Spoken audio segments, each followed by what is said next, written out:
শাম্ভবী প্রোডাকশনসের আজকের নিবেদন প্রখ্যাত অলৌকিক গল্পের লেখিকা সঞ্চারী ভট্টাচার্যের কলমে তারানাথ তান্ত্রিক ও কাল ভৈরবীর কোপ।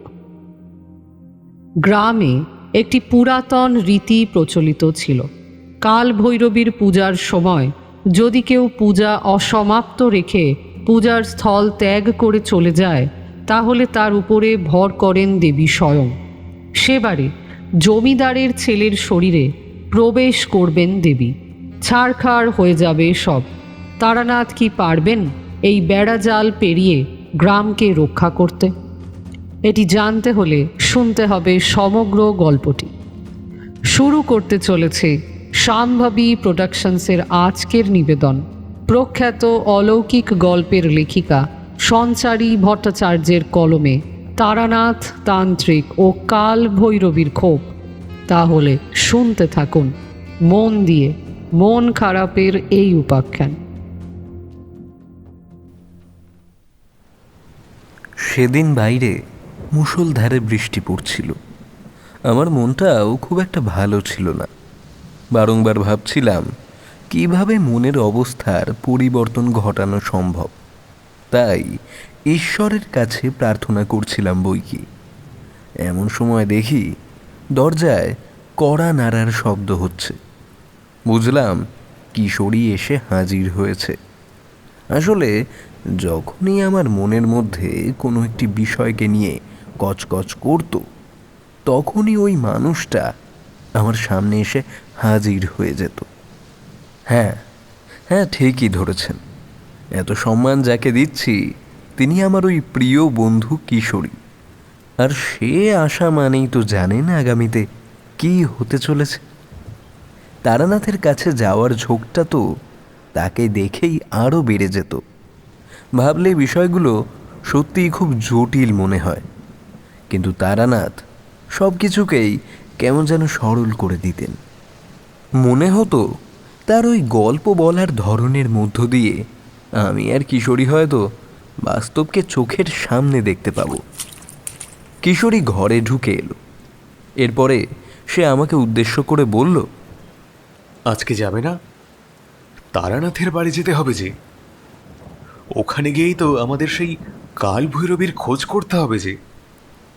আমি কিশোরীর মুখে ওই কথা শুনে বড্ড ঘাবড়ে গেলাম। এরপরে তাকে উদ্দেশ্য করে বললাম, কাল ভৈরবী খোঁজ? বিষয়টা ঠিক আন্দাজ করতে পারছি না। কিশোরী সহাস্যে বলল, আরে ভুলে গেলে নাকি? তারানাথ আমাদের বলেছিলেন না সেই কাল ভৈরবীর কথা? অনেকদিন আগে তিনি যখন একটি গ্রামে গিয়েছিলেন, সেখানে কিছু মানুষকে উদ্ধার করবার উদ্দেশ্যেই তাকে যেতে হয়েছিল। সেখানে যাওয়ার পরেই ঘটেছিল ভয়ঙ্কর এক কাণ্ড। গ্রামগঞ্জে আজও লুকিয়ে থাকে কত শত রহস্যের বীজ। এসব নিয়েই তো আগের দিন উনি আমাদের কিছু একটা বলতে চাইছিলেন, কিন্তু তারপর বললেন দেরি হয়ে গিয়েছে, তোমরা আগামীতে একদিন আসো। ব্যাস, তারপর আর কি, অগত্যা আমাদেরকে চলে আসতে হয়েছিল। কিন্তু আজকে ছাড়ছি না, ঠিকই গল্পটা শুনে আসবো। আমি কিশোরীর কথা শুনে বললাম, ভালোই করেছ। আমারও মনটা ভালো নেই।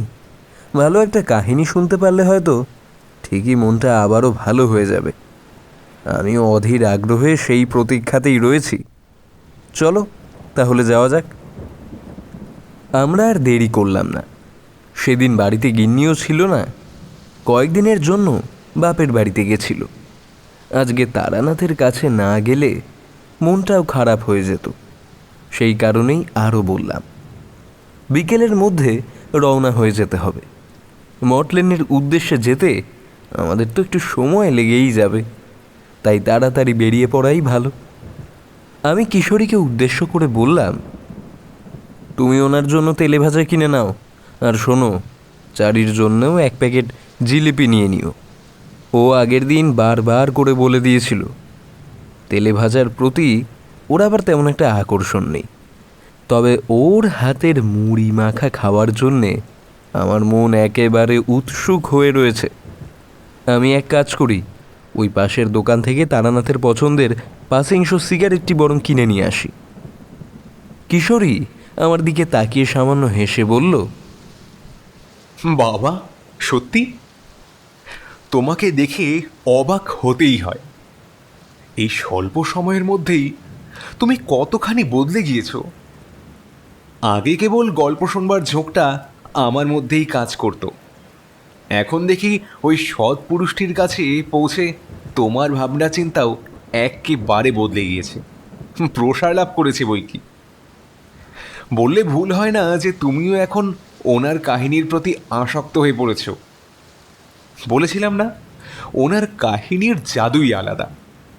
যাক, এত কিছু ভেবে আর কাজ নেই। তুমি তাহলে কাজটা সমাপ্ত করে ফিরে আসো, আমি ততক্ষণে তেলে ভাজা আর জিলিপিটা কিনে নিই। সময়ের মধ্যে সব কাজ সেরে যখন কিশোরীর সামনে এসে হাজির হয়েছি, তখন দেখলাম আকাশে হঠাৎ মেঘ গর্জন করে উঠল। বুঝলাম বৃষ্টি আসছে। ক্ষণিকের এই ভাববিলাসী জীবনযাপনের মধ্যে বৃষ্টির ছিটে ফোঁটা গায়ে পড়লেই যে নতুন কিছুর সৃষ্টি হবে, এটা কল্পনা করতে পেরেই মনটা প্রফুল্ল হয়ে উঠত। আমি আর কিশোরী জিনিসগুলো হাতে নিয়ে মঠ লেনের উদ্দেশ্যে এগোতে শুরু করলাম। তারানাথের বাড়ির সম্মুখে পৌঁছতেই দেখলাম দরজাটি খোলা অবস্থায় রয়েছে। এক পাশের দিকটা সামান্য ভেজানো। দেখলাম বাড়ির পিছনের দিকের বাগানে তিনি কিছু ফুলের চাষও করেছেন। ওনার যে আবার এসবের শখ আছে তা আগে জানা ছিল না তো। বিষয়টা দেখে সেদিন বেশ ভালোই লেগেছিল। আমি আর কিশোরী দরজা ঠেলে ভিতরে প্রবেশ করতেই চারি আমাদের সামনে এসে দাঁড়ালো। এরপরে সে আমাদের দুজনকে উদ্দেশ্য করে বলল, আরে আপনারা, বাহ, খুব ভালো হয়েছে। এই তো বাবা এইমাত্র আপনাদের দুজনের কথাই বলছিলেন। আসলে বাবার শরীরটা কয়েকদিন ধরেই খারাপ হয়েছে, কিন্তু তার মধ্যেও উনি আপনাদেরকে স্মরণ করেছেন। এর থেকে বড় বিষয় আর কী বা হতে পারে? কারণ এই মানুষটিকে আমি কোনো দিনও অতীতের আলেখ্য ঘাটার থেকে দূরে থাকতে দেখিনি। সর্বদাই তিনি পুরাতন অতীতকে চয়ন করেই চলেন। এটার মধ্যে দিয়েই তিনি নিজের প্রাপ্তির স্থানটিকে স্বচ্ছ করে তোলেন। আপনারা হলেন তার বাস্তবের প্রাপ্তি। আপনাদের মধ্যে দিয়েই তিনি নিজের অতীতকে আবারও নতুন ছন্দে উজ্জীবিত করে তুলতে পারেন। এটাই তো পরম প্রাপ্তি।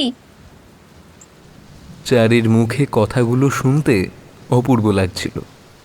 সে যে এই সামান্য বয়সেই অমন অসাধারণ কথা বলতে পারে সেটি না শুনলে বিশ্বাস করতে পারতাম না।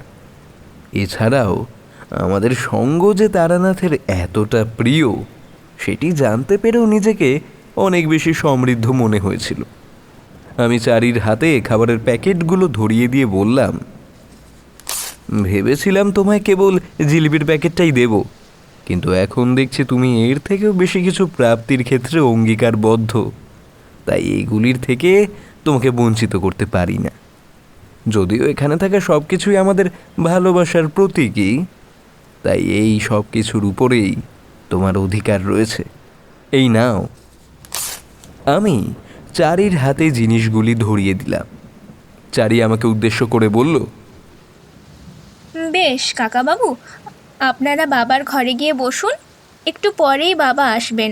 আমি ততক্ষণে আপনাদের জন্য মুড়ি মাখার ব্যবস্থা করি। সাথে চা খাবেন তো? আমি আর লোভ সামলাতে পারলাম না, সাথে সাথে বলে বসলাম, হ্যাঁ অবশ্যই, চায়ের সাথে মুড়ি মাখা, আহ, একেবারে জমে যাবে, দারুণ ব্যাপার। এক্ষেত্রে না শব্দটি প্রয়োগের কোনো প্রশ্নই ওঠে না। যাও, তুমি তাড়াতাড়ি ব্যবস্থা করো। আর শোনো, আজকে আমাদের সাথেই বসে কাহিনীর রসস্বাদন করো। যদি তোমার কোনো আপত্তি না থাকে তাহলে অবশ্যই থেকো। চারি আমার কথার গুরুত্ব বুঝতে পারল। এরপরে সেও মুখ ফুটে বলল, হ্যাঁ, সে আর বলতে, আপনারা থাকলে গল্প শোনার ইচ্ছেটা বেড়ে যায়, না হলে কি আর এত গল্প শুনতে ইচ্ছে করতো নাকি? আমি কিশোরীকে উদ্দেশ্য করে বললাম, আচ্ছা কিশোরী, একটা কথা বলো দেখি, মানুষটা যদি সারাদিন ওই জ্যোতিষশাস্ত্রের মধ্যেই ডুবে থাকেন তাহলে তিনি অতীত চয়ন করেন কিভাবে? অতীতের ঘটে যাওয়া ওই ঘটনাগুলির সাথে যোগসূত্র স্থাপন করতেই বা পারেন কি করে? তোর কি এসবের মধ্যে কোনো অসামঞ্জস্য আছে বলে মনে হয় না? আমার কিন্তু দিব্যি মনে হয়। কিশোরী আমার কথায় হেসে উঠল। সে কিছু একটা বলতে যাবে এমন সময় সেই ভারী কণ্ঠের সন্ধান পেলাম। দেখলাম কালো রঙের আলখাল্লা পরে সেই দিব্য পুরুষটি আমাদের সম্মুখে প্রবেশ করলেন। তার কণ্ঠে প্রতিধ্বনিত হওয়া ওই শব্দটি আমার শরীর ও মনের উপরে অচিরেই প্রভাব বিস্তার করে ফেলল। তারানাথ বললেন, কি ভায়া, আমার শক্তির উপরে তোমাদের বিশ্বাস নেই বুঝি? এই সব কিছুকেই কি কেবল গল্প কথা বলে মনে হয়? এগুলি যে বাস্তবে ঘটেছে সেই বিষয়ে কি কিছুই আন্দাজ করতে পারোনি তোমরা? আসলে আসলে তোমাদেরও দোষ নেই। আমি তো কেবল তোমাদেরকে গল্পের ছলেই বিষয়গুলির সাথে পরিচয় করাতে পারি। যদি সত্যিই তোমাদেরকে ওই জগতে নিয়ে যেতে পারতাম তাহলে হয়তো তোমরা বুঝতে পারতে প্রতিটি বিষয়ের মধ্যেই রয়েছে জটিলতা, আর প্রতিটি বিষয়ের সাথে বোঝাপড়ার মধ্যে দিয়েই কিন্তু আমাকে এগোতে হয়েছিল। শক্তির সাথে সম্পর্ক তৈরি করতে হয়েছিল। শুভ কিংবা অশুভ, এই দুই শক্তির সাথেই মানব আত্মার এক অপার যোগসূত্র রয়েছে। কিন্তু আমরা কজনই বা এসব নিয়ে ভাবি? এসব আমাদের মাথা ব্যথার কারণ হয় না। কিন্তু আবারও একই কথা বলবো, এটি কিন্তু কোনো গল্প কথা নয়, একেবারেই বাস্তব। আমি যা যা দেখে নজরবন্দি করেছিলাম আর যেগুলির উপর ভিত্তি করে নিজের অনুভূতি কায়েম করেছিলাম, এগুলি সবই কিন্তু সেটির সাথে সম্পর্কিত ছিল। বুঝলাম তারানাথ বেশ উত্তেজিত হয়ে উঠেছেন। তাই ওনাকে বললাম, না না, আপনি শুধু শুধু এতটা উত্তেজিত হয়ে উঠলেন। আমি সেভাবে কিন্তু আপনাকে কিছুই বলতে চাইনি। আসলে ভাবছিলাম যদি আপনি ওই বিষয়গুলি সম্পর্কে একটি পরিষ্কার যুক্তি দিতে পারতেন, এইটুকুই। আমরা তো জানি এই সবই আপনার নিজের চোখে দেখা। আপনি কোনো কিছু অনুসরণের দ্বারা বলেন না। এই ভিত্তি অন্তত আপনার চিন্তা শক্তির ক্ষেত্রে লাঘু হয় না। আপনি নির্ধারিত বিষয়টির থেকে অনেকটাই এগিয়ে গিয়েছেন। আসলে আমার ভাবতে অবাক লাগে আপনি জ্যোতিষবিদ্যার পাশাপাশি কিভাবে অতীতের এই বিষয়গুলোকে এত সুন্দরভাবে চয়ন করতে পারেন। এত দিনের পুরনো কথা কিভাবে কেউ স্মরণে রাখতে পারে? আমার তো দুদিনে আগের কথাই স্মরণে থাকে না। তারানাথের রাগ দেখলাম অনেকটাই সম্বরণ হয়ে গিয়েছে। উনি ওই চৌকির উপরে বসতেই ওনার হাতে পাসিং শৌখানা ধরিয়ে দিয়ে বললাম, আপনার জন্য নিয়ে এসেছি। বিশ্বাস করুন, আপনাকে অসম্মান করে কোনো কথাই বলিনি। আসলে ওই কিশোরী সর্বদা আপনার সম্পর্কে আমার কাছে জানতে চায়, আর বলে আপনি নাকি এই বিষয়গুলির সাথে যুক্ত না থেকেই ওই কথাগুলি বলেন। তারানাথ পাসিং শোয়ের প্যাকেট থেকে একটা সিগারেট ধরালেন। এরপর আমাদেরকে উদ্দেশ্য করে বললেন, বুঝলে ভায়া বিভূতি, এ হলো গিয়ে বড় জটিল সমস্যা। এর থেকে বেরোনোর যে উপায় নেই। প্রশ্নের আচ্ছাদনে যখন কোনো মন জর্জরিত হয়ে পড়ে তখন সেখান থেকে মুক্তির উপায় খুঁজে পাওয়া যায় না। মুক্তির উপায় খুঁজে বার করা এত সহজ বিষয় নয়। এর জন্য তোমাকে তোমাকে সর্বদা তৎপর থাকতে হবে। প্রতিটি বিষয়ের সাথে নিজেকে যুক্ত রাখতে হবে, তবে তুমি প্রতিটি বিষয়ের সাথে সংযোগ স্থাপনে সক্ষম হবে। আমি এতকালের কথা মনে রাখতে কেন পেরেছি জানো? কারণ আমি এগুলিকে অন্তঃকরণ করেছিলাম। আমি এগুলির মধ্যে দিয়ে বেঁচে থাকার চেষ্টা করেছি, সেটিকে কখনো অবহেলা করিনি। এটাই তো জগৎ সংসারের নিয়ম গো। তবে আরও একটি বিষয় আছে। হ্যাঁ, আছে। লোভী ও কৌতূহলী মনের মালিক যারা, তারাও কিন্তু একটি বিষয়ের প্রতি বিশেষভাবে আকর্ষণ অনুভব করতে পারে, কারণ তারা প্রাপ্তির আনন্দে মেতে থাকেন। এদের কাছে বিপদ বলতে একটাই, তাদের প্রাপ্য বিষয়টি যেন তাদের থেকে কেউ দূরে সরিয়ে না দেয়। কিন্তু এর জন্য যে তাদেরকে নতুন নতুন ঝুঁকির সম্মুখীন হতে হচ্ছে, সেই বিষয়টি নিয়ে এরা কখনো ভাবনা চিন্তা করতে পছন্দ করে না। এই ধরনের একটি কাহিনীর কথা আজ বড্ড মনে পড়ছে। কিছু লোভী লোকের অনাবশ্যক বাড়াবাড়ির জন্যেই গোটা গ্রামের উপরে নেমে এসেছিল এক ভয়ঙ্কর অভিশাপ। সেই অভিশাপের কবল থেকে গ্রামকে উদ্ধার করার কাজ ছিল বড়ই কঠিন। আমাকে সেই কাজ নিজের হাতে করতে হয়েছিল। প্রশিক্ষণ মানুষকে নিতে হয়। সাধু সন্তের কাছে তো ঈশ্বরের করুণাই যথেষ্ট। তার শক্তিতেই আমাদেরকে বলীয়ান থাকতে হয়। এখানে শিক্ষার বা যোগ্যতার মাপকাঠির অঙ্কটি কোনোভাবেই কার্যকরী নয়। আমাকেও যে সেই বিধান মেনেই চলতে হয়েছিল।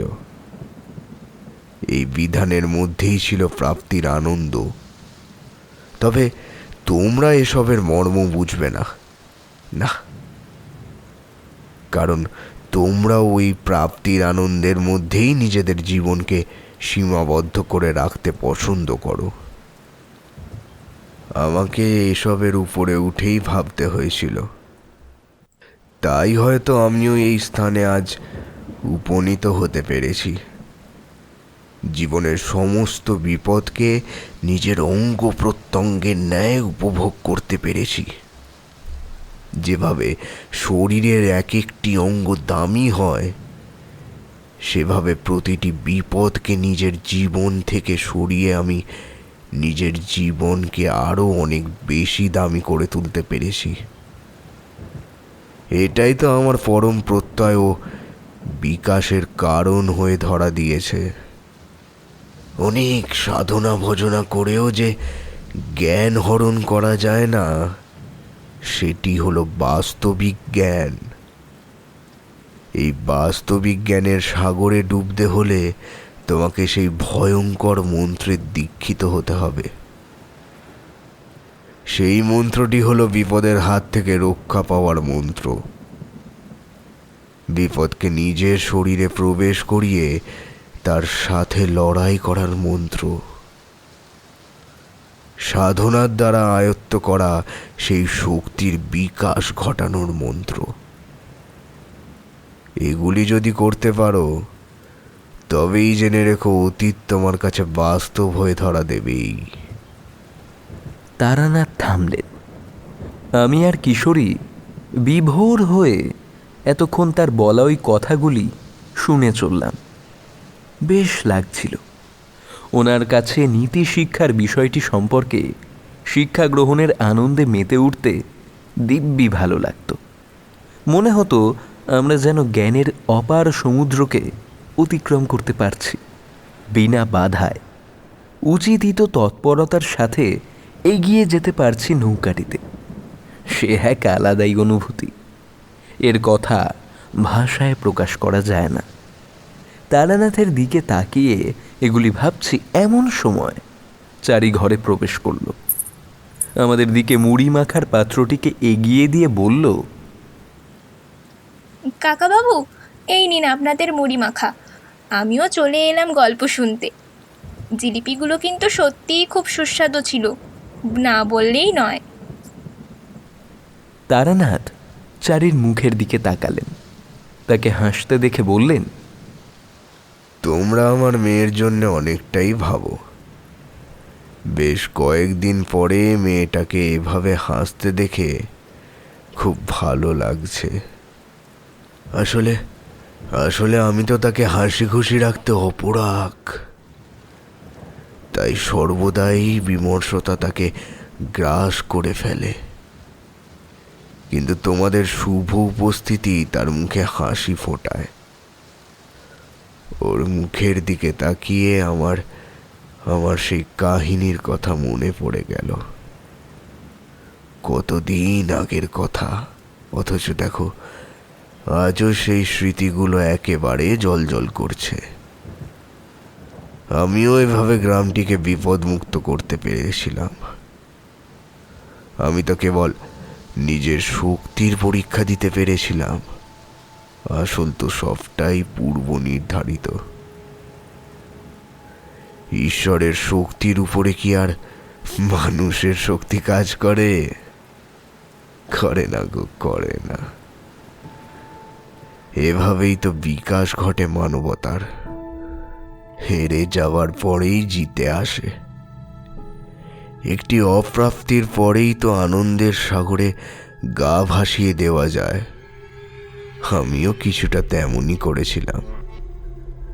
তবে ওই যে যতবারই গল্পের কথা মনে পড়ে, ওই অপ্রাপ্তিগুলি আমাকে বেশি করে চেপে ধরে। আমি কিছুতেই বিপদের কথা ভাবি না। ভাবি যদি ওই মানুষটিকে রক্ষা করতে পারতাম, যদি সকলের মতন তার বিপদ রোধ করতে পারতাম, তাহলে আজ তিনি হয়তো আমাদের মাঝেই থাকতেন। সেই বিভীষিকা কথা ভাবলে আজও আমার গায়ে কাঁটা দিয়ে ওঠে।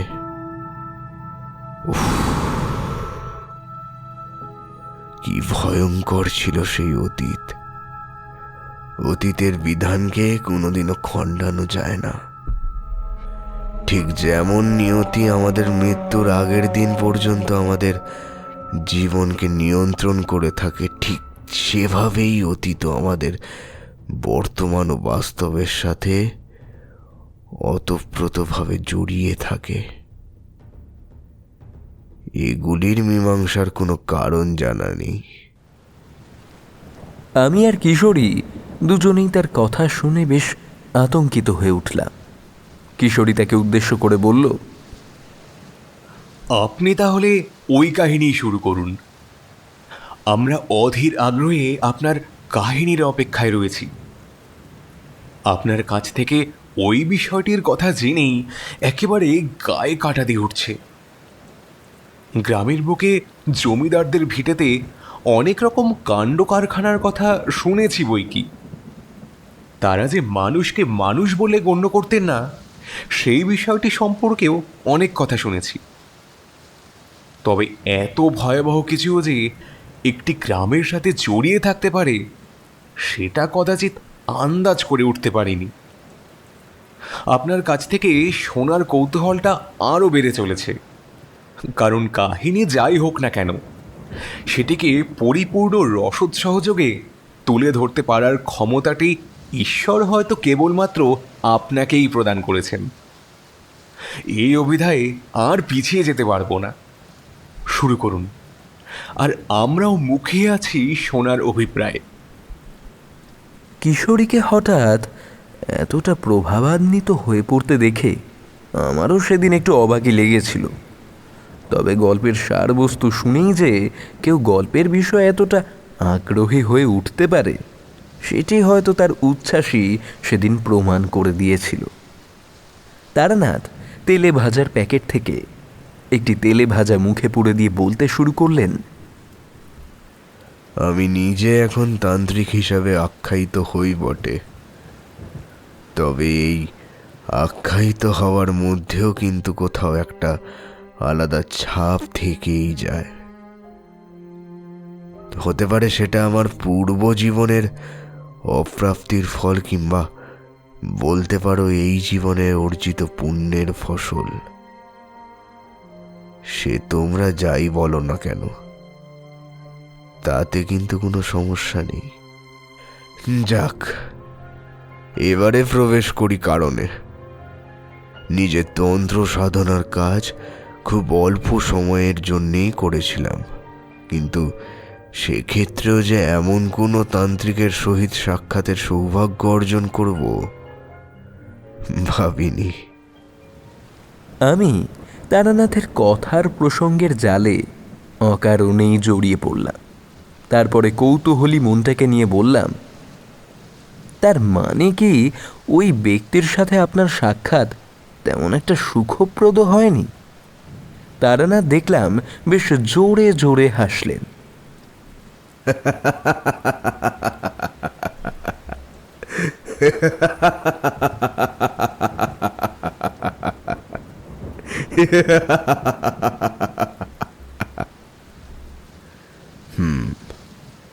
যা বলেছ বিভূতি, তোমরা তো দেখছি আমার সাথে থাকবার ফলে বুদ্ধি ও বিবেচনা দুটোই বেশ বৃদ্ধি পেয়েছে। তা হ্যাঁ, তুমি বেশ কিছুটা আন্দাজ করে ফেলতেই পেরেছ দেখছি। লোকটির নাম ছিল গোরানাথ। লোকটির নাম শুনেই হয়তো বুঝতে পারছো স্বভাবগত দিক থেকেও ওই মানুষটি কেমন মনোভাবাপন্ন হতে পারেন। হ্যাঁ, তোমাদের চোখ মুখের আকার ইঙ্গিত তো কিছুটা তেমনই প্রমাণ বহন করছে বই কি। গ্রামে গিয়েছিলাম এক বিশেষ কাজে। জমিদারের ছেলের বিবাহ উপলক্ষে সেখানে যেতে হয়েছিল। বিবাহের সংবাদ জমিদার স্বয়ং এক অনুচরের দ্বারা আমার কাছে পাঠিয়েছিলেন।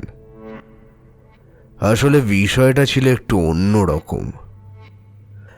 আমি থাকলে শান্তি সন্তানের কাজটা সঠিকভাবে সম্পন্ন হতে পারে, এই আশা নিয়েই বড় মুখ করে তিনি আমার কাছে বার্তা পাঠিয়েছিলেন। বড় জমিদারের ভিটে কয়েক হাজার লোকের ভিড়, হাজারো অভিজ্ঞ ব্যক্তিবর্গের সমাগমে এক পরিচ্ছন্ন পরিবেশের মধ্যে নিজেকেও সংকীর্ণতা থেকে দূর করবার এক পরম সুযোগ লাভ করেছিলাম আমি। এই ভেবে আর না করতে পারলাম না। অনুচরকে ঘাড় নাড়িয়ে বলেছিলাম, বেশ, যাব আপনার সাথে। আমার সেখানে গেলে বেশ ভালোই লাগবে। এছাড়া স্বয়ং জমিদার জগৎ নারায়ণ যখন নিজে থেকে আমাকে সেখানে যেতে বলেছেন, তখন তো সেখানে না যাওয়ার কোনো প্রশ্নই ওঠে না। তবে তখন কি আর জানতাম পরিস্থিতি এতটা দূরতিক্রম হয়ে উঠতে পারে? কিছুতেই ভাবিনি ওখানে যে স্বয়ং দেবী নিজের অভিশাপের আঙ্গিকে গোটা গ্রামকে তছনছ করে দিতে তৎপর হয়ে উঠেছেন। সে কথা জানলে ওখানে পা রাখার পূর্বে অবশ্যই একবার ভেবে দেখতাম। ইনি কোনো সাধারণ দেবী ছিলেন না, উনি ছিলেন স্বয়ং কাল ভৈরবী। সতীর দেহত্যাগের পরে শিব তার জটা চুল ছিঁড়ে দুটি মহান শক্তির জন্ম দিয়েছিলেন, বীরভদ্র ও কাল ভৈরবী। স্বয়ং ভগবান বিষ্ণু যখন বীরভদ্রকে যক্ষের ঘরে প্রবেশে বাধা দিয়েছিলেন, তখন স্বয়ং কাল ভৈরবী সেখানে গিয়ে উপস্থিত হন ও নিজ শক্তির দ্বারা তিনি বিষ্ণুকে অবরুদ্ধ করেন। তার চারিপাশে গণ্ডি নির্মাণ করেন, যাতে ভগবান শ্রী বিষ্ণু সেই গণ্ডি পেরিয়ে বীরভদ্রকে আটকে রাখতে না পারেন। উদ্দেশ্য ছিল যক্ষের সর্বনাশ সাধন। শিব তখন যন্ত্রণায় কাতর। তার রুদ্ররূপের ঊর্জা থেকে জন্ম লাভ করেছিলেন সেই দেবী শক্তি কাল ভৈরবী। তবে সকলে এই দেবীর পূজার কাজ সম্পূর্ণ করতে পারেন না। উচ্চবর্ণে ব্রাহ্মণ ব্যতীত কারোর পক্ষেই এই কাজ সম্পাদন করা সম্ভব হয় না। এছাড়া এই দেবী যদি কারোর কুলের সম্মান প্রতিষ্ঠার একছত্র অধিকারিণী রূপে বরণীয় বলে বিবেচিত হন, তবেই এই দেবীর আরাধনা করা যায়। এই কাজের দায়িত্ব সমস্ত বর্ণের মানুষ যেমন পান না, তেমনি সকল ব্রাহ্মণ জাতের পক্ষেও দেবীর আরাধনার কাজ সম্ভব নয়। কুলীন ব্রাহ্মণরাই দেবীর আরাধনা করতে পারেন। এই দেবীর আরাধনার ক্ষেত্রে বিশেষ কিছু নিয়ম পালন করতেই হয়। নিষ্ঠা সহকারে যদি কেউ ওনার পূজা না করেন, তাহলে সেই কুলের মর্যাদা ক্ষুণ্ণ হয়েও দেবী ওই কুলের সকলকেই নাশ করেন। তাই ওই পূজার স্থল ছেড়ে কোনোদিনও ওঠা যায় না। এই সকল কথা আমি শাস্ত্রে পড়েছিলাম। এছাড়াও একদা আমার এক সাধুর সাথে সাক্ষাৎ হয়েছিল। হরিদ্বারে উনি তপস্যা করাকালীন এই দেবীর বিষয়ে অনেক কিছুই জানিয়েছিলেন। আমি যে কোনোদিনও চাক্ষুষ এই দেবীর পূজা হতে দেখব তা কল্পনাও করতে পারিনি। তাই যখন শুনেছিলাম ওই জমিদারের ভিটেতে ওই দেবীর আরাধনা করা হয়, তখন আরও উৎসুকতার সাথেই সেখানে যাওয়ার জন্যে তৎপর হয়ে উঠেছিলাম। কিশোরী বলে উঠল, বাপ রে, শুনেই তো গায়ে কাঁটা দিচ্ছে। তারপরে কি ঘটেছিল ঠাকুরমশাই? ওই দেবী কি তাহলে? তারানাথ পুনরায় বললেন, কৌতূহলের বশবর্তী হয়ে মানুষ কেবল নিজের সন্নিগ্ধ মনকে সান্ত্বনা দিতে পারে, নিজেকে শান্তি দিতে পারে না। মনকে শান্ত করে কাহিনী রসাস্বাদন করো কিশোরী। দেখবে ধীরে ধীরে তুমি সবটাই আন্দাজ করে উঠতে পারবে। দেখলাম কিশোরী অনেকটাই শান্ত হয়ে গিয়েছে। এরপরে তারানাথ পুনরায় বলতে শুরু করলেন, আমি গ্রামে উপস্থিত হলাম। ওখানকার বাতাবরণ বেশ স্বাভাবিক ছিল। দেখলাম দেবীর পূজার বেদী সেজে উঠেছে। সামনেই এক পুরোহিতের সাথে সাক্ষাৎ হলো। উনি আমাকে দেখা মাত্রই প্রণাম করলেন। আমার থেকে তার বয়সের আধিক্য থাকলেও তার মধ্যে কুসংস্কারের গণ্ডি পার করে এক সুশিক্ষিতের মতো আচরণ করবার অদম্য ইচ্ছেটা পরিলক্ষিত হতেই আমি বেশ আনন্দিত অনুভব করলাম। বুঝলাম জমিদার কেবল শাসনের দ্বারাই মানুষকে আকৃষ্ট করেননি, তিনি প্রতিটি মানুষকে সমান সম্মান প্রদর্শনের মধ্যে দিয়েও নিজেকে যথার্থ প্রমাণিত করেছেন।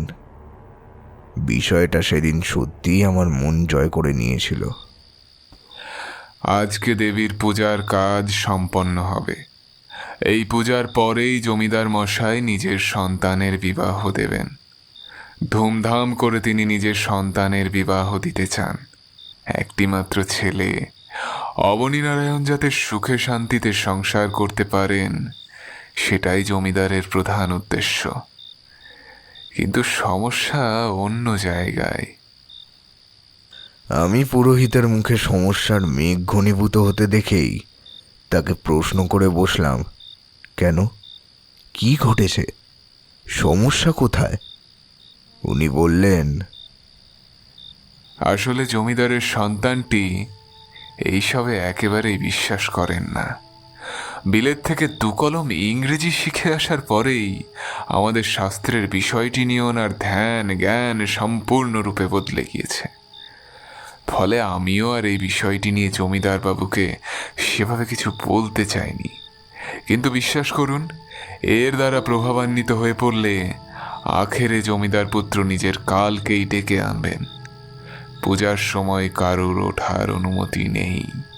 পূজা শেষ না হওয়া পর্যন্ত কেউ পূজার গণ্ডি ছেড়ে যদি বেরোয়, স্বয়ং কাল ভৈরবীর কোপের শিকার হতে হয়।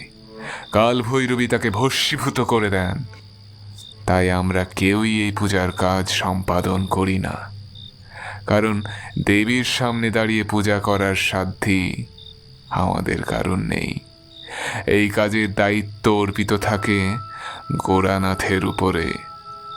উনি আজকে সন্ধ্যের পর এখানে আসবেন। এখানে ওনার তত্ত্বাবধানেই পূজার কাজ সম্পাদিত হবে। এ বিষয়ে আপনারা সকলেই নিশ্চিন্ত থাকতে পারেন যে ওই ব্যক্তির হাতে পূজার কাজে কোনো রকম বিঘ্ন পড়বে না। তবে নিয়তির সাথে কি পেরে ওঠা যাবে জানি না। আসলে ওই অবনী নারায়ণের মন বড়ই চঞ্চল। দেখুন শেষমেশ আদেও জমিদার বাবু তাকে নিয়ে আসতে পারেন কিনা, কারণ তার শুভ কাজের পূর্বেই তো এই কাজটি সম্পন্ন করার ব্যবস্থা করা হচ্ছে, যাতে তার বিবাহের কাজটি ভালোভাবে সম্পন্ন করা যায়।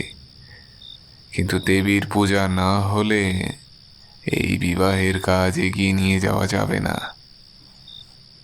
আমি সবটা শুনলাম। এরপরে পুরোহিত মশাইকে উদ্দেশ্য করে বললাম, সবটাই বুঝলাম। আপনার কথার মধ্যে দিয়ে অনেকটাই পরিষ্কার হলো। বেশ, আমিও তাহলে সেই সন্ধিক্ষণের আশায় অপেক্ষা করব।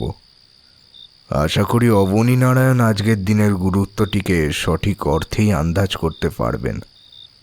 এছাড়া দেবীকে দর্শন করবার উদ্দেশ্যেই আমার এখানে আসা। আচ্ছা, এখন তবে আমি আসি। আমাকে জমিদারের সাথেও সাক্ষাৎ করতে হবে। এই কথাগুলি বলে আমি পুরোহিত মশাইকে বিদায় জানিয়ে জমিদারের ভিটের দিকে এগিয়ে যেতে শুরু করলাম।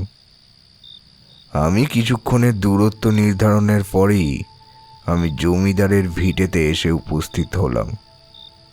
অত সব লোক লস্কর দেখে আমি নিতান্তই বেশ ঘাবড়ে গেলাম। ভাবলাম, এত বড় বাড়ি, এত চাকর বাকর, সেখানে আমার আর কতটুকুই বা হিম্মত হবে। আমাকেও হয়তো এসবের মধ্যেই কোথাও তলিয়ে যেতে হতে পারে। এসব 7-5 ভাবছি, এমন সময় দেখলাম জমিদার মশাই স্বয়ং বেরিয়ে এলেন।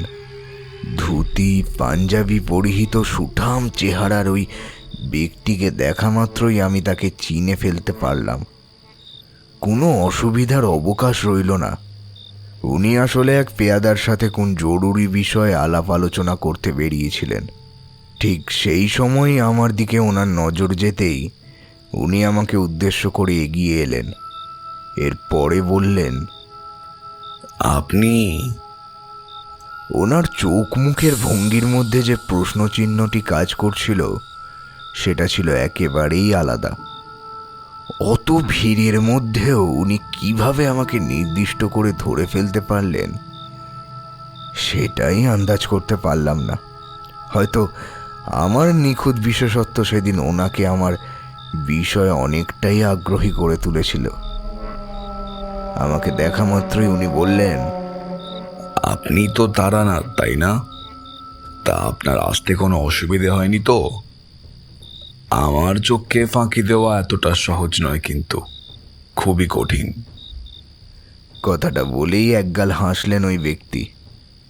এরপরে আবারও বললেন, যাক, একেবারে শুভ মুহূর্তে এসে হাজির হয়েছেন আপনি।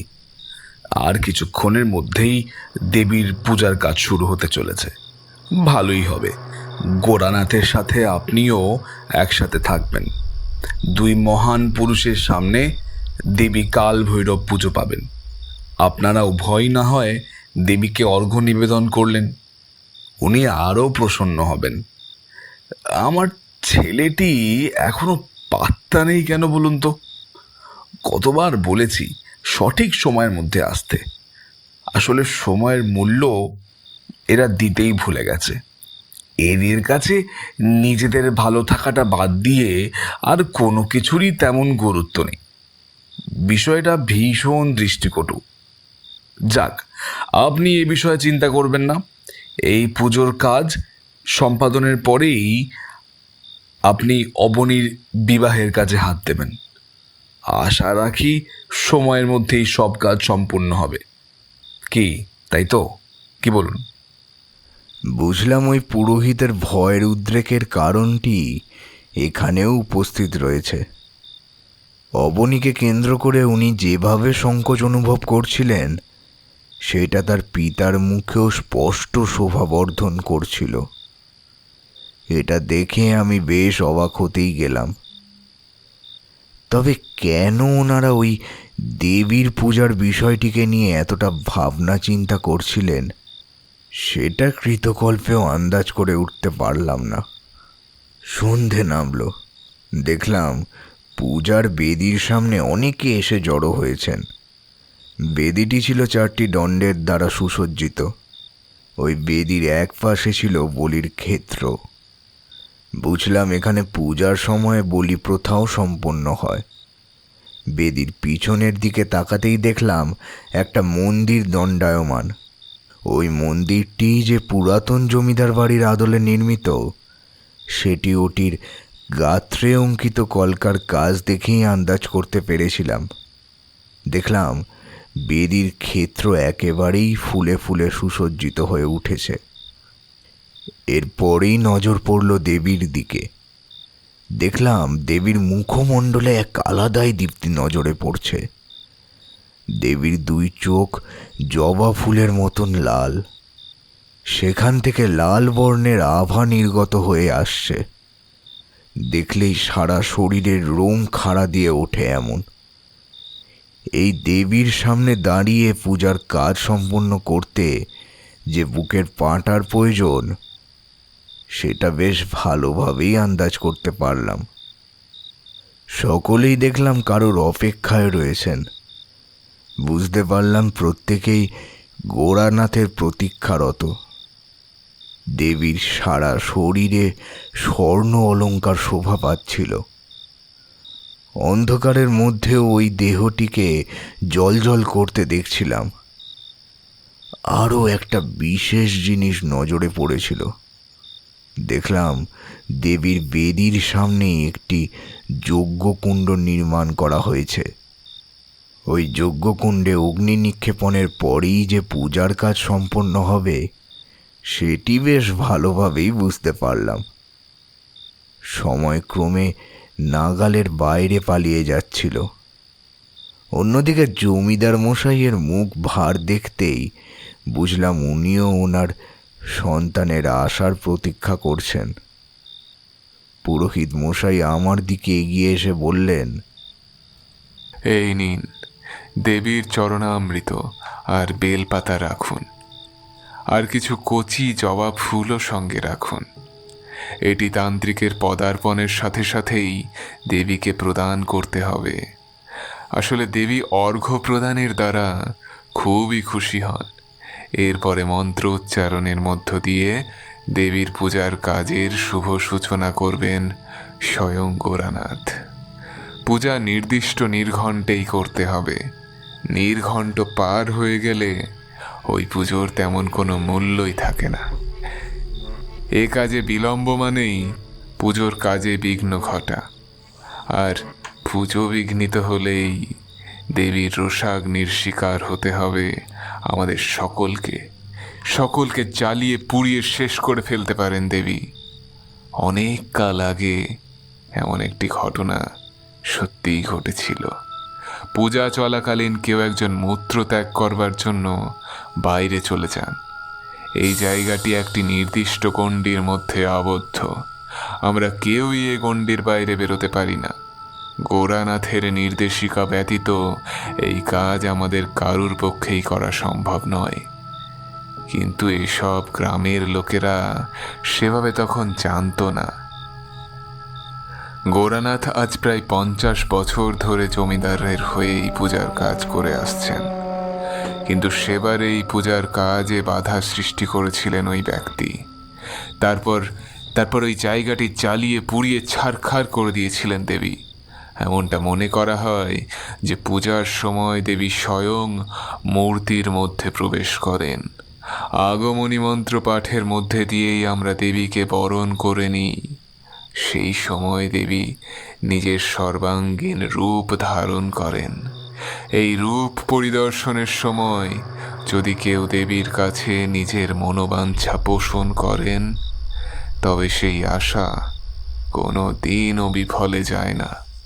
কিন্তু কোনো কারণে যদি দেবী রুষ্ট হন, তাহলে গোটা গ্রামকে ওই কাল ভৈরবীর কোপের শিকার হতে হয়।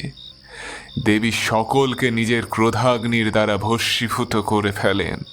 ওনার এতটাই ক্ষমতা রয়েছে। পুরোহিতের মুখে এই কথাগুলি শোনবার সাথে সাথেই আমার শির দ্বারা বেয়ে হিমেল রক্তের স্রোত বয়ে যাচ্ছিল। আমি যে সকল দেবী বা দেবতার বিষয়ে শুনেছিলাম, এটি ছিল একেবারেই আলাদা। তারপরে মনে পড়ল, যেহেতু আই আঙ্গিকে দেবীকে আমরা পূর্বে পূজিত হতে দেখিনি এবং প্রাণ পুরাণে বর্ণিত দেবী মহিমার ভিত্তিতেই দেবী পূজিত হয়ে আসছেন, তাই ওনার এই ভয়ঙ্কর রূপের মুখাপেক্ষী হতে হয় আমাদের। আজও যে এই পরম্পরা মেনেই দেবীকে পূজা করা হয়, সেটি কল্পনা করতে না করতেই আমার সামনে এক যুবক এসে হাজির হলো। দেখলাম জমিদারবাবু স্বয়ং তার দিকে এগিয়ে এসে তাকে বুকে জড়িয়ে ধরে বললেন, এই যে অবনী, ও এসে গিয়েছে।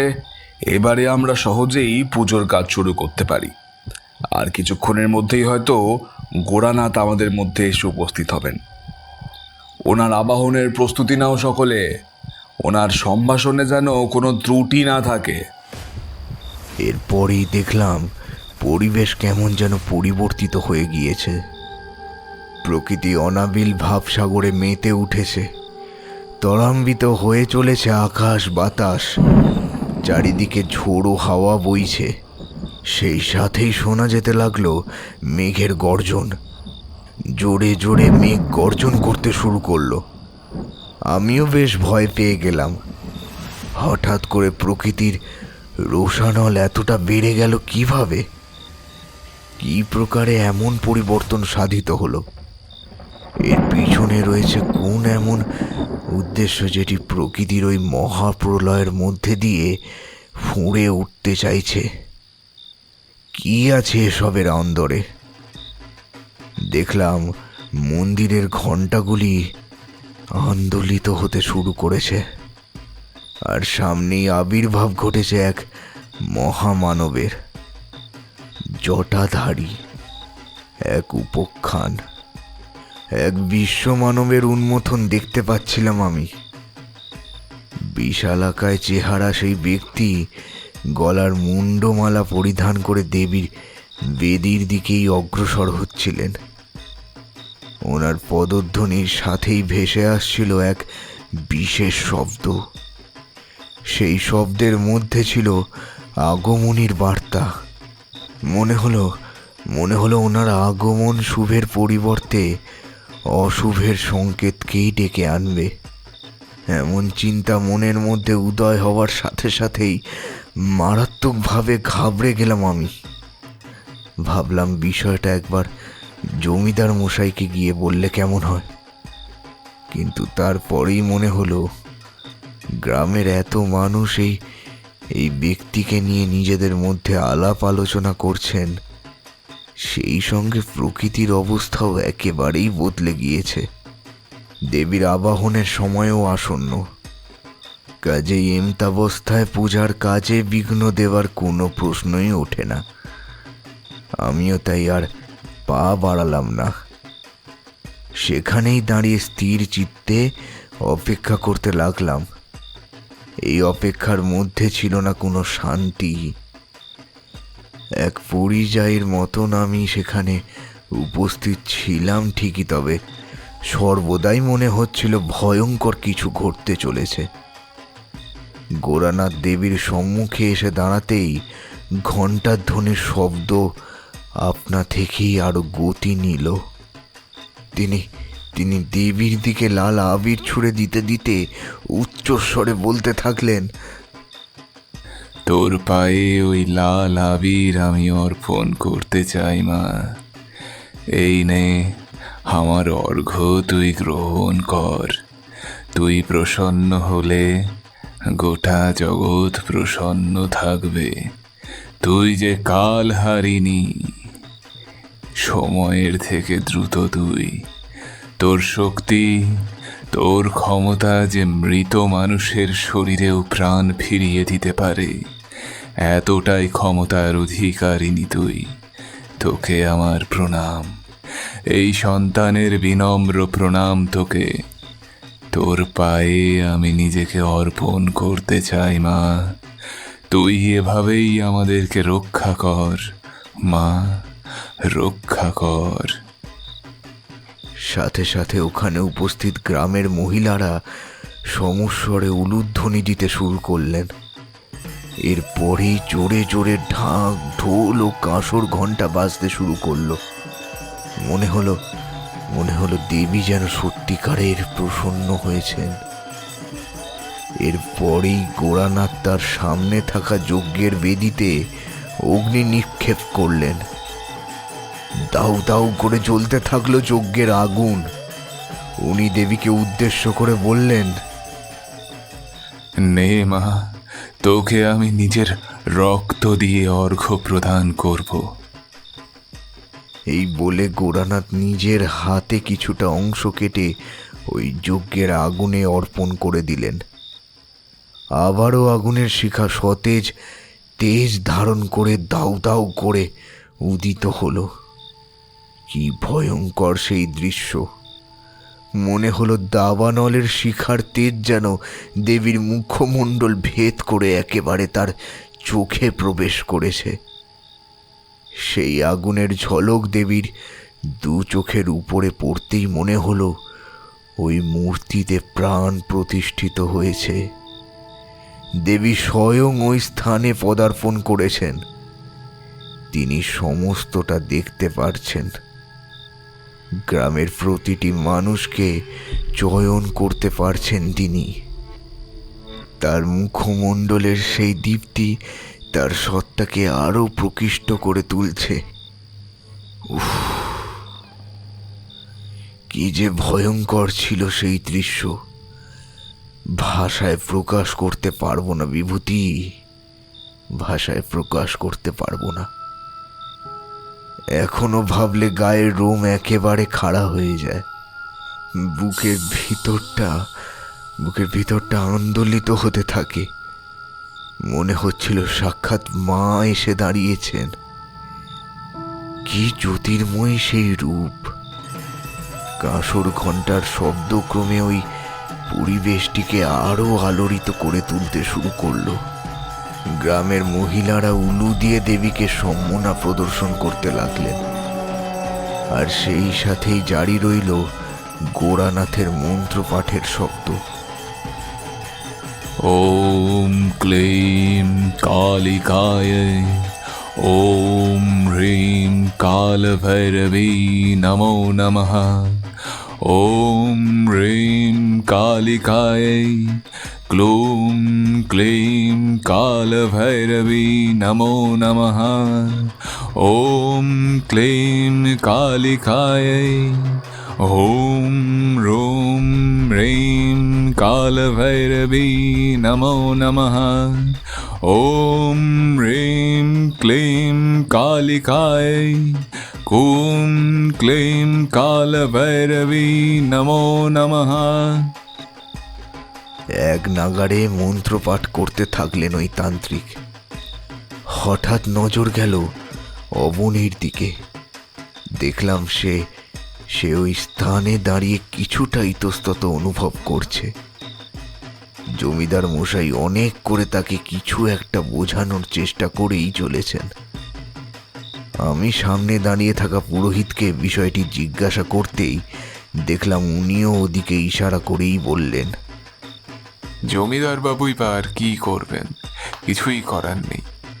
মা মরা ছেলে ওর একটা দিদিও আছে, সরমা। সে বিবাহ করেননি, নিজের পরিবারকেই সন্তানের মতন আগলে রেখেছেন, আর আগলে রেখেছেন এই ভাইটাকে। তবে ছেলে কারোর কথা শোনে নাকি? সে তো আপন মর্জির মালিক।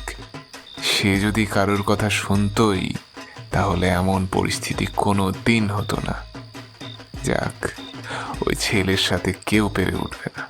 আমি বলেছিলাম না, সবে পুজোর কাজ শুরু হয়েছে আর এখনই দেখো ওই ছেলে দৌরাত্ম শুরু করেছে। এইভাবে কি হয়?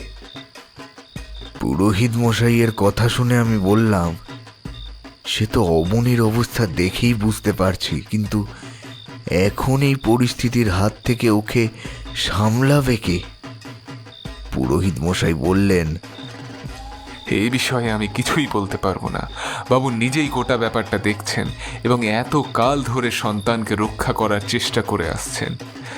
এখন এই পরিস্থিতিতে যদি দেবীর পূজার কাজে কোনো রকমভাবে বাধার সৃষ্টি হয়, তাহলে সেটি শুধুমাত্র জমিদারের পরিবারের ক্ষেত্রেই নয়, গোটা গ্রামের ক্ষেত্রেই নতুন করে এক ত্রাসের সঞ্চার ঘটতে পারে। এই বিষয়টির প্রতি সত্যিই আমাদের গুরুত্ব আরোপ করতে হবে। কথাগুলি বলার পরেই পুরোহিত মশাই চুপ করে গেলেন। এরপরে আমিও পুজোর কাজে মন দিলাম। দেখলাম গোরানাথ আরতি করে চলেছেন। দেবীর মুখটা আরো জলজল করে উঠেছে। এমন সময় প্রকৃতি পুনরায় অস্থির হয়ে উঠল।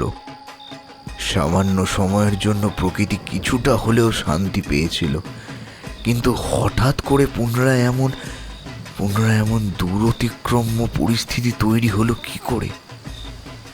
এটা ভাবতেই আমি অস্থির হয়ে উঠলাম। এরপরে এদিকে ওদিকে নজর ঘুরিয়ে দেখতে শুরু করলাম। এমন সময় নজর গেল অবনীর দিকে। দেখলাম সে সেখানে উপস্থিত নেই। জমিদার মশাই বিষয়টি লক্ষ্য করেননি। তার আগেই অবনী ওই স্থান ত্যাগ করে চলে গিয়েছে। সাথে সাথেই ঘটল এক ভয়ঙ্কর ঘটনা। দেবীর রোষাগ্নির শিকার হলো গোটা গ্রাম। দেবী তার চক্ষু দ্বারা গ্রামটিকে যেন ভস্ম করে দিতে উদ্যত হলেন। চারিদিকে দুমদুমির শব্দ বাজতে শুরু করলো। দেবীর অনরঙ্গিনী মূর্তি ধারণ করে পুনরায় তার চক্ষু দ্বারা অগ্নি বর্ষণ করতে শুরু করলেন। পরিষ্কার শুনতে পেলাম দেবী কণ্ঠে ধ্বনিত হওয়া শব্দ, অনলে বন্দি হবে সে, শেষ হতেই হবে। অনলে বন্দি হবে সে, তাকে শেষ হতেই হবে। প্রচণ্ড জোরে ঝড় উঠল। সেই সাথে মেঘের গর্জন শোনা যেতে লাগলো। দেখলাম গোরানাথ নিজেও অস্থির হয়ে উঠেছেন। তিনি গ্রামবাসীদের উদ্দেশ্য করে বলতে লাগলেন, এখানে অনর্থ ঘটে গিয়েছে। দেবী রুষ্ট হয়েছেন। দেবীর রোষানলের হাত থেকে আর কেউ গ্রামকে রক্ষা করতে পারবে না। আমি বারবার তোমাদের সকলকে সাবধান করেছিলাম, কিন্তু সেই কিছু না কিছু একটা অনর্থ ঘটেই গেল। কোথায় সেই জমিদার জগৎ নারায়ণ? আমার সামনে এসে উপস্থিত হও। আমি কেন, কেউ আজ দেবীকে শান্ত করতে পারবে না। দেবীর প্রশান্ত রূপ ফিরে পেতে গেলে বলি দিতে হবে। দেবী বলি চাইছেন, উনি বলি পেলে তবেই সন্তুষ্ট হবেন। পুনরায় আবার দেবী কণ্ঠে সেই শব্দটি প্রতিধ্বনিত হতে শুরু করলো, অনলে বন্দি হবে সে, শেষ হতেই হবে। অনলে বন্দি হবে সে, তাকে শেষ হতেই হবে। এরপরেই ভয়ঙ্কর শব্দে কেউ হাসতে শুরু করলো।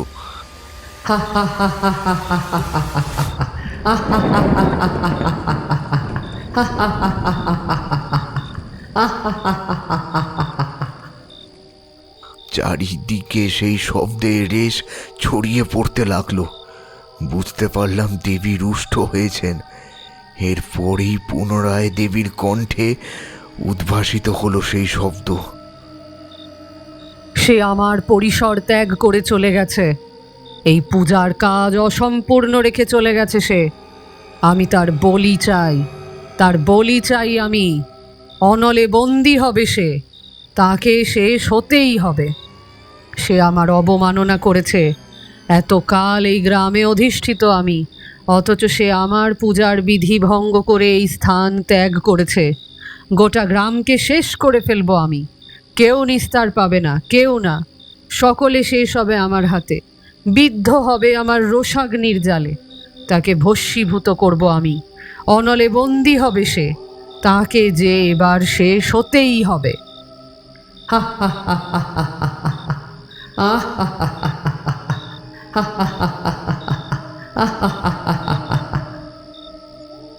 দেখলাম গোরানাথ পাগলের মতন স্থান থেকে স্থানান্তরে ছুটে বেড়াচ্ছেন। উনি উন্মত্তের মতন দৌড়ে বেড়াচ্ছেন। কিসের উদ্দেশ্যে? কি পেতে চলেছেন তিনি? কোথায় আছে এর অন্ত? কিছুই আন্দাজ করতে পারলাম না আমি। এমন সময় দেখলাম গোরানাথ আমাদের দিকে ধাবিত হয়ে এসে বললেন, এ ঘোর অনর্থ হয়ে গিয়েছে। পূজা চলাকালীন কেউ এই স্থান ত্যাগ করে চলে গিয়েছে।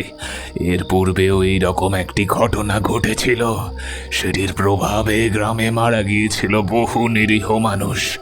এছাড়া মন্দিরের পূজার কাজ চিরকালের জন্য স্থগিত হয়ে যেত, যদি না সেদিন আমি নিজের রক্তের দ্বারা মায়ের মূর্তির অভিষেক করতাম। এতকাল ধরে আমার ছত্রছায়ায় এই পুজোর কাজ সম্পন্ন হয়ে আসছে, এরপরেও এই বিপত্তি। কিভাবে পূজা চলাকালীন সবকিছু জানবার বোঝবার পরেও কেউ এই স্থান ত্যাগ করে চলে যেতে পারে? এমনটা কি আদবেও সম্ভব? কোনোদিন নয়। কিন্তু কে ঘটিয়েছে এই অনর্থ, তাকে জবাব দিতেই হবে। দেবী তার বলি না নেওয়া পর্যন্ত কোনো মতেই শান্ত হবেন না। তবে আমি জানতে চাই এ কাজ কে করেছে। এমন সময় দেখলাম একটি মেয়ে লাল রঙের শাড়ি পরে দৌড়তে দৌড়তে ওই স্থানের দিকে এগিয়ে এসে বলছে, বাবা শিগগির চলো, ভাই কেমন একটা যেন করছে, ওকে আর ধরে রাখা যাচ্ছে না। ওর শরীরের মধ্যে মনে হয় মা স্বয়ং প্রবেশ করেছেন। ওর শরীরের অর্ধেকটা মানব আর অর্ধেকটা দেবীর আকার ধারণ করেছে। ও বাড়ির মধ্যে তাণ্ডব করছে, কাঁচা কাঁচা মাংস ভক্ষণ করছে। এইসব কথা শুনবার পরেই জমিদার বললেন, সে কি? তার মানে অবনী এই স্থান ছেড়ে চলে গিয়েছিল? এ কি সর্বনাশ ঘটল বলুন তো? হ্যাঁ, ও বাড়ি যাওয়ার পরে কি তাহলে এমনটা শুরু হয়েছে? সরমা জমিদার মশাইকে উদ্দেশ্য করে বলল, বাবা আমার কিছুই করবার নেই। যেভাবে পরিস্থিতি অন্যদিকে ঘুরে যাচ্ছে, আমার মনে হচ্ছে দেবী ভাইকে শেষ করে ফেলবেন। উনি যে ভীষণ রকম ক্রুদ্ধ। আমি ওকে বারবার করে বলে দিয়েছিলাম, সমস্ত নিয়মের কথাও সে জানতো। এরপরেও সে আমার কথার অগ্রাহ্য করেছে। ও বলল ওর ভালো লাগছিল না বলেই ও এই স্থান ত্যাগ করে চলে গিয়েছে, কারণ ওর এসব পূজা অর্চনায় মন বসে না। সরমার মুখে এসব কথা শুনে অত্যাধিক ক্রোধান্বিত হয়ে এগিয়ে এলেন গোরানাথ। এরপরে তিনি সরমাকে উদ্দেশ্য করে বললেন, তুই চুপ কর পাপি। তোর মুখ দিয়ে এই বিষয়ে কোনো অন্যায্য কথা যদি শুনেছি, তাহলে আমি তোকে অভিশাপ দিয়ে এখানে কীট বানিয়ে দেব। আগামী 7 জন্ম ধরে তুই লোকের পদপিষ্ট হয়ে মারা যাবি। তোরা হলি মূর্খের দল। মায়ের শক্তির কথা তোদের জানা নেই। এ বিশ্ব চরাচরে তার থেকে অধিক শক্তিশালী আর কেউ নেই।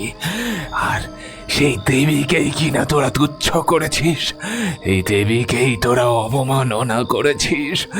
তোর ভয়ের রক্ষা নেই, দেবী তার বলি নেবেন। জমিদারবাবু অস্থির হয়ে পড়লেন। এরপরে গোরানাথের কাছে এসে মিনতি করে বললেন, তান্ত্রিক বাবা, আমার যে একমাত্র সলতে, ও ছাড়া যে বংশে বাতি দেওয়ার আর কেউ নেই। আমি কি নিয়ে বেঁচে থাকবো বলুন তো? ওকে যে করে হোক বাঁচান, না হলে সবটাই যে শেষ হয়ে যাবে। আর কোনোভাবেই রক্ষা করতে পারবো না আমি। আমি মানছি আমার সন্তান অজান্তে মস্ত বড় ভুল করে ফেলেছে। আসলে বিলেতে মানুষ হওয়ার ফলে এসবের প্রতি ওর তেমন কোনো ঝোঁক নেই, ফলে এতবার করে বোঝানোর পরেও ও কোনো স্বচ্ছ ধারণা তৈরি করতে পারেনি। আপনি আপনি আমাকে ক্ষমা করুন প্রভু, দয়া করুন। ওকে যদি বলি দেন তবে আমি কি নিয়ে থাকবো? আমিও যে শেষ হয়ে যাব, সমূলে শেষ হয়ে যাব। এমন সময় পুরোহিত মশাই এগিয়ে এসে বললেন, আপনার সন্তান কেবল বিপদ ডেকে আনেনি, সে গোটা গ্রামের মানুষের বিপদের কারণ হয়ে দাঁড়িয়েছে। দেবী আদেও তার বলি পেলেই যে সন্তুষ্ট হবেন, এটা আপনি কেন এখানে থাকা কেউই নিশ্চিতভাবে বলতে পারবে না। এখন পরিস্থিতি সম্পূর্ণরূপে হাতের বাইরে চলে গিয়েছে, আমি কোনোভাবেই আর কিচ্ছু করতে পারবো না। গোরানাথ বাবার শরণ নিতে হবে আপনাকে, আমাদের সকলকে। আমি অনেকক্ষণ ধরেই বিষয়টা লক্ষ্য করছিলাম। এরপরে দেখলাম গোরানাথ বললেন, একটা উপায় আছে, তবে সেটা কার্যকরী হবে কিনা আমি জানি না। আমি নিজেই নিজের আহুতি প্রদান করতে পারি। দেবীর সামনে যদি আমি নিজেকে শেষ করে ফেলি, তোর ছেলের পরিবর্তে যদি দেবীর রোষানলের দ্বারা নিজেকে ভস্মীভূত করাতে পারি, তাহলে দেবীর ক্ষোভ শান্ত হতে পারে। তিনি কুপিত হয়েছেন, এমতাবস্থায় কোনো তন্ত্র শক্তি কাজে দেবে না। তুই এক কাজ কর, তোর ছেলেকে এখানে নিয়ে আয়। ওকে এখানে নিয়ে এসে দেবীর সামনে ক্ষমা চাওয়াতে হবে। আমি এতকাল নিষ্ঠা সহকারে দেবীর পূজা করে এসেছি, কোনোদিন পূজার কাজে বিঘ্ন ঘটতে দিইনি, কিন্তু আজকে আবার সেই চরমতর ঘটনার পুনরাবৃত্তি ঘটেছে। এই অবস্থায় আমি স্থির থাকতে পারছি না। আমার আহুতি, সেই সাথে তোর ছেলের ক্ষমা চাওয়া, এই দুইয়ের দ্বারাই দেবীকে শান্ত করা সম্ভব। সরমা বলল, কিন্তু বাবা, ওকে যে নিয়ে আসা একেবারে অসম্ভব। সে যে ধর্তব্যের একেবারে বাইরে বেরিয়ে গিয়েছে।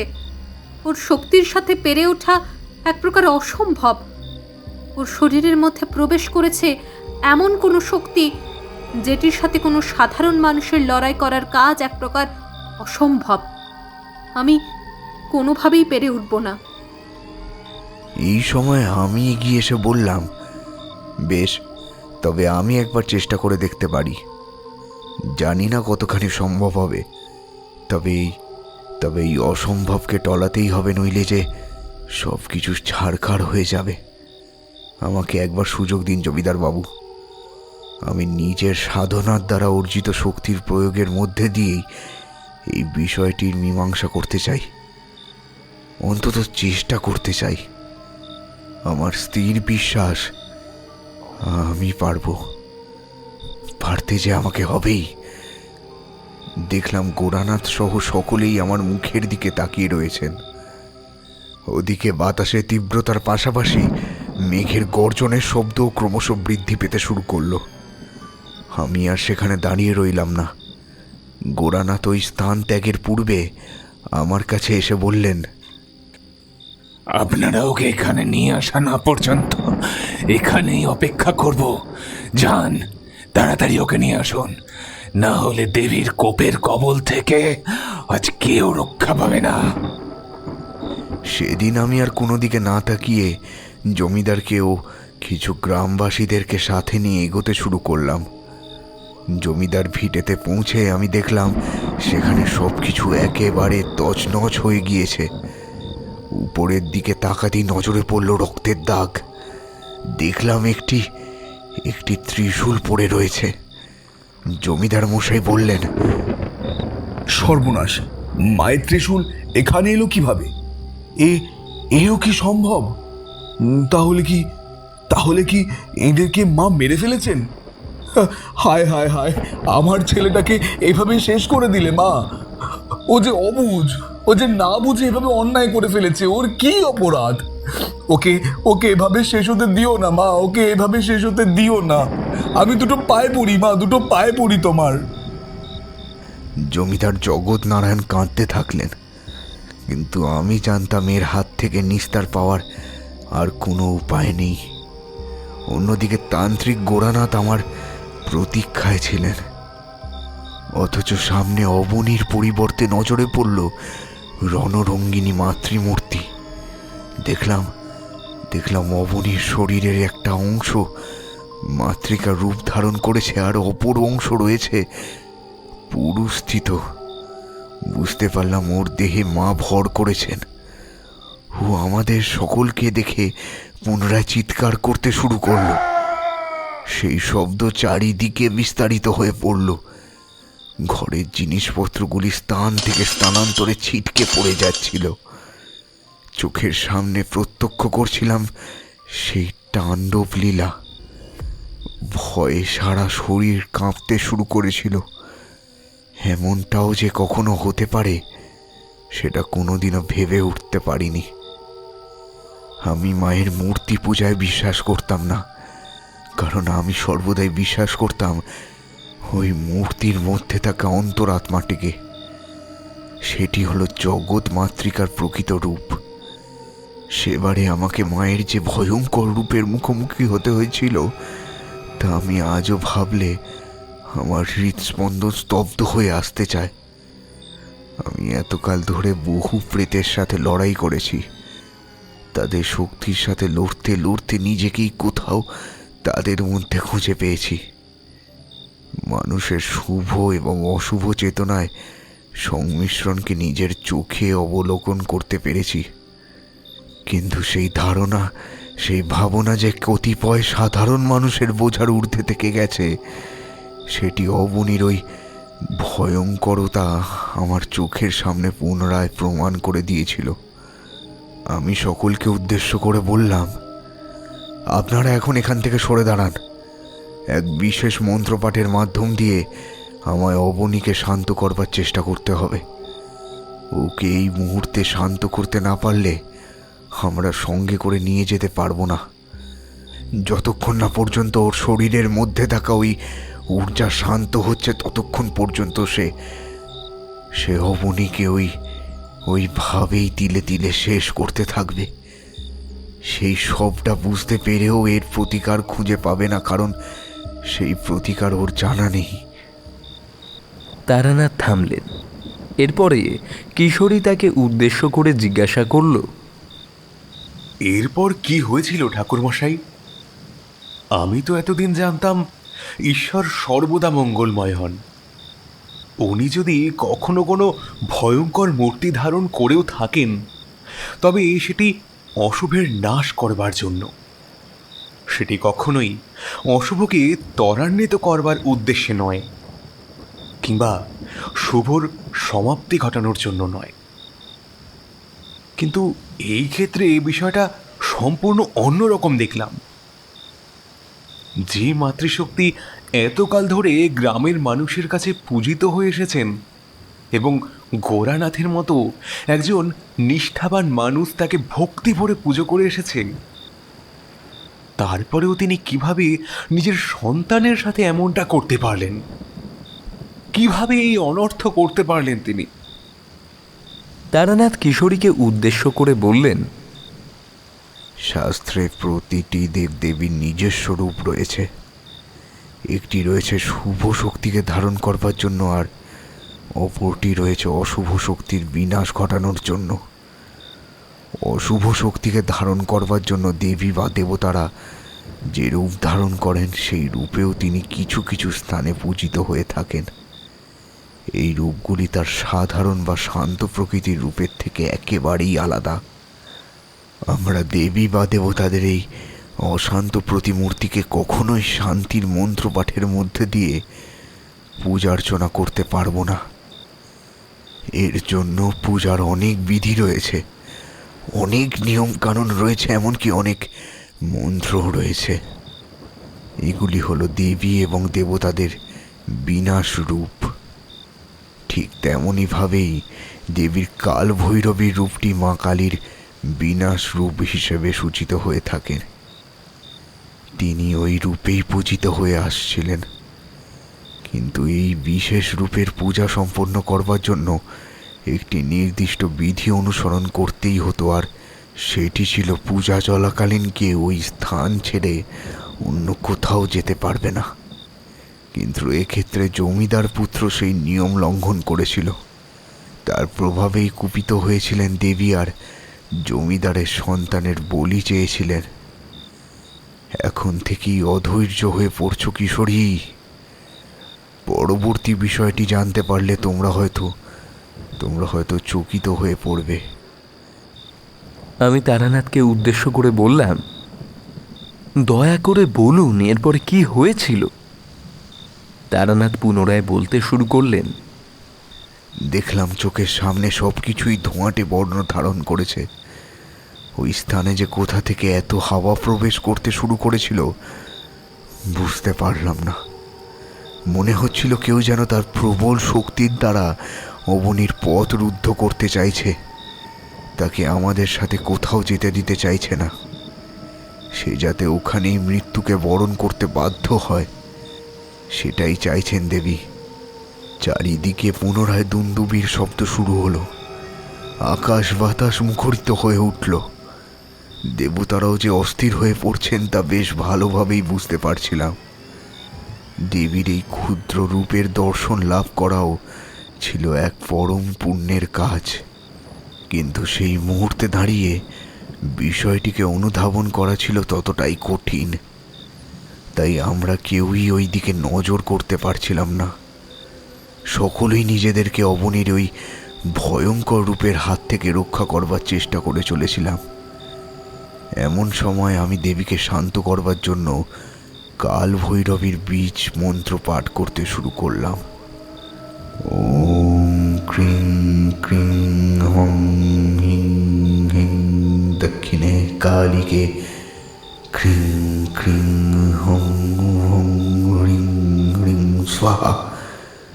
ওম কালী কালী মহাকালী কালীকে পাপহারিণী ধর্মার্থ মুখ্যদে দেবী নারায়ণী নমস্তুতে। কিন্তু কোনোভাবেই তাকে শান্ত করা গেল না। দেবী ক্ষণে ক্ষণে গর্জে উঠলেন, অনলে বন্দী হবে সে, শেষ হতেই হবে। অনলে বন্দী হবে সে, তাকে শেষ হতেই হবে। ওম ক্রিং ক্রিং হং হিং হিং দক্ষিণে কালীকে ক্রিং ক্রিং হং হং হ্রিং হ্রিং স্বাহা। ওম কালী কালী মহাকালী কালীকে পাপহারিণী ধর্মার্থ মুখ্যদে দেবী নারায়ণী নমস্তুতে। ওম ক্রিং ক্রিং হং হিং হিং দক্ষিণে কালীকে ক্রিং ক্রিং হং হং হ্রিং হ্রিং স্বাহা। ওম কালী কালী মহাকালী কালীকে পাপহারিণী ধর্মার্থ মুখ্যদে দেবী নারায়ণী নমস্তুতে। দেখলাম ধীরে ধীরে অবনী মাটিতে নিস্তেজ হয়ে পড়ল। আমরা দেরি না করে ওকে সঙ্গে নিয়ে মন্দিরের দিকে অগ্রসর হতে থাকলাম। এরপরে ক্ষণিকের মধ্যেই সেই স্থানে পৌঁছে দেখলাম গোরানাথ দেবীকে শান্ত করবার চেষ্টা করেই চলেছেন। অবনীকে ওই অবস্থায় দেখার পরেই তিনি সজোরে বলে উঠলেন, এই যে মা, ও এসেছে।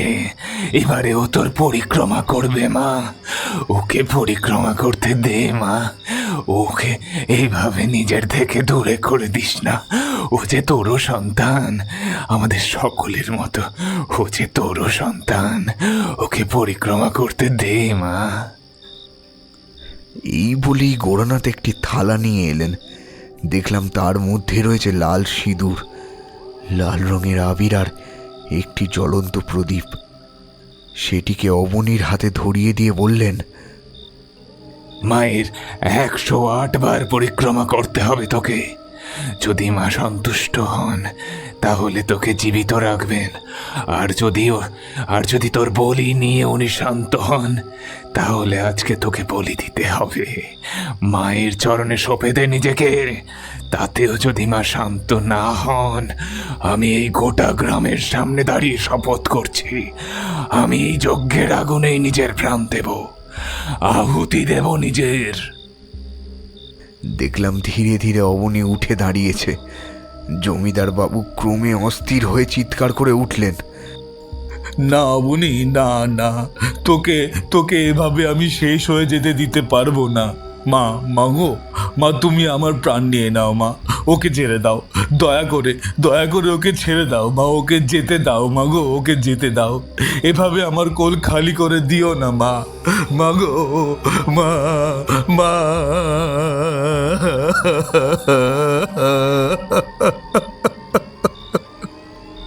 এরপরে হাউ মাউ করে কাঁদতে থাকলেন জমিদার মশাই। মা।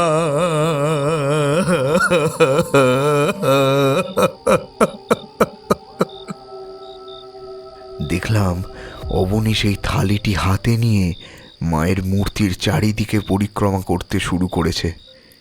গোরানাথ সকলকে উদ্দেশ্য করে বললেন, সকলে উলুধ্বনি দাও, কাসর ঘন্টা বাজাও, জোরে জোরে ঢাক বাজাও, ঢাকের শব্দ যেন বন্ধ না হয়। দেবীকে শান্ত করবার জন্য আমাদের সচেষ্ট থাকতে হবে। জোরে জোরে ঢাক, কাঁসর, ঘন্টা বাজতে শুরু করলো। অবনী খালি পায়ে ওই দেবী মূর্তির চারিপাশে প্রদক্ষিণ করতে লাগলো। কিন্তু সবশেষে ঘটল এক মহাবিপর্যয়। দেখলাম দেবীর চোখ থেকে রোষাগ্নি নির্গত হচ্ছে। তার লাল টকটকে দুটি চোখ থেকে আগুন বেরিয়ে এসে অবনীকে বশীভূত করে দিল। নিমেষে অবনীর শরীরটা পুড়ে ছাই হয়ে গেল। গ্রামের লোকেরা সকলে হৈ হৈ করে উঠলেন। জমিদার বাবু জ্ঞান হারালেন। আমি সেদিকে এগোতে যাব এমন সময়ে গোরানাথ আমার পথ অবরোধ করে দাঁড়ালেন। এরপরে বললেন, না, দেবী ওর আহুতি নিয়েছেন, উনি এবারে সন্তুষ্ট হবেন, উনি এবারে শান্ত হবেন। উনি নিজের কাছে টেনে নিয়েছেন ওকে, আর কিছু করার দরকার নেই। ওনার ইচ্ছের বিরুদ্ধে যাওয়া মানে নিজের জীবনকে ওর চরণে সঁপে দেওয়া। ও যে কাজটা করেছিল সেটির শাস্তিও পেয়েছে, এখন আর কিছুই করার নেই। সেদিনের পরে আমার নিজের প্রতি বড্ড ঘৃণা জন্মেছিল। যে ঈশ্বরের পূজা করে এসেছি তার এমন ভয়ঙ্কর রূপের দর্শন পেয়ে আমি বেশ কিছুদিন পূজার কাজ থেকে বিরতই ছিলাম। তবে ওই গ্রামের পুরাতন ইতিহাস নিজেকে বিদ্যমান রেখেছিল, স্বয়ংক্রিয় করেই রেখেছিল। সেক্ষেত্রে কোনোভাবেই সেই ইতিহাসকে বিকৃত করা যায় না। চিরাচরিত শাস্ত্রের সত্যতা কিছু কিছু ক্ষেত্রে এভাবেই নিজেকেই স্বয়ংক্রিয় রাখে।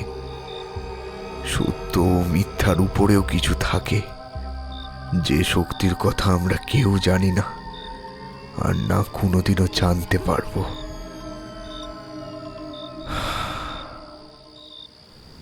কথাগুলি বলে থামলেন তারানাথ। সেদিনের এই কাহিনী আমাদের শিরায় হিমেল রক্তের স্রোত বইয়ে দিয়েছিল। সেদিন আর তাকে কোনোভাবেই বিব্রত করলাম না। চারিকে বিদায় জানিয়ে আমি ও কিশোরী বাড়ির উদ্দেশ্যে রওনা হয়ে গিয়েছিলাম। পথে আসতে আসতে এই কাহিনীর প্রতিটি সূক্ষ্ম বিষয় নিয়ে আলোচনাও করেছিলাম। অন্তিমে মনে হয়েছিল প্রতিবারের মতন এবারেও যেন তারানাথের বলা কাহিনীর মধ্যে কোথাও একটা সংক্ষিপ্ততা থেকেই গিয়েছে। কিন্তু সেটি কি? হয়তো পরের দিন যাতে আবারও সেটি খুঁজতেই তার বাসায় গিয়ে হাজির হতে হয়, এমনটা ভেবেই তিনি ওই সূক্ষ্মতা বজায় রাখতেন। ভাবলেই অবাক লাগে। সেই ক্ষমতার সাথে যুঝতে পারাটা আমার বা আপনার কারুরই হয়তো নেই। সেদিন রাতে বাড়ি ফিরতে ফিরতে অনেকটাই দেরি হয়ে গিয়েছিল। তবে আবারও একদিন ওই মহান মানুষটির দর্শন পাব, তার থেকে মূল্যবান কাহিনী শুনতে পারব, এই ভেবেই নিদ্রা নিয়েছিলাম। আপনারা এতক্ষণ শুনছিলেন প্রখ্যাত অলৌকিক গল্পের লেখিকা সঞ্চারী ভট্টাচার্যের কলমে তারানাথ তান্ত্রিক ও কাল ভৈরবীর কোপ গল্পটি। আশা করি এই গল্পের উপস্থাপনা আপনাদের মনোগ্রাহী হয়েছে। আজকের গল্পে কথকের চরিত্রে ছিলেন অভিক সাহা, কিশোরীর চরিত্রে ছিলেন নিগম সরকার, পুরোহিত ও গোড়ানাথের চরিত্রে ছিলেন অমিত সরকার, চারির চরিত্রে ছিলেন সুবর্ণা, তারানাথের চরিত্রে ছিলেন হ্যাপি, জমিদারের চরিত্রে ছিলেন বৃশ্চিক, দেবী কণ্ঠের চরিত্রে ছিলাম আমি সঞ্চারী ভট্টাচার্য, সরমার চরিত্রে ছিলেন দেবস্মিতা। এছাড়াও সূত্রধরের চরিত্রে অভিনয় করেছি আমি সঞ্চারী ভট্টাচার্য। আজকের গল্পে ভিএফএক্স এডিটিং এবং মিক্সিংয়ে ছিলেন বুবাই সাহা ও পোস্টার ডিজাইনে ছিল ডলবি স্টুডিও মুম্বাই। আশা করি শাম্ভবীর তরফে আগামীতে প্রকাশিত হওয়া গল্পগুলি এইভাবেই আপনাদের মন জয় করে নেবে। এখনও পর্যন্ত যারা শাম্ভবীকে সাবস্ক্রাইব করে উঠতে পারেননি তারা আমাদের সাবস্ক্রিপশন বাটনের পাশে থাকা বেল আইকনটিকে প্রেস করে আমাদের চ্যানেলটি সাবস্ক্রাইব করতে কিন্তু ভুলবেন না। তাহলে শুনতে থাকুন আপনাদের পছন্দের শাম্ভবী প্রোডাকশনস, যেখানে গল্প কথা বলে।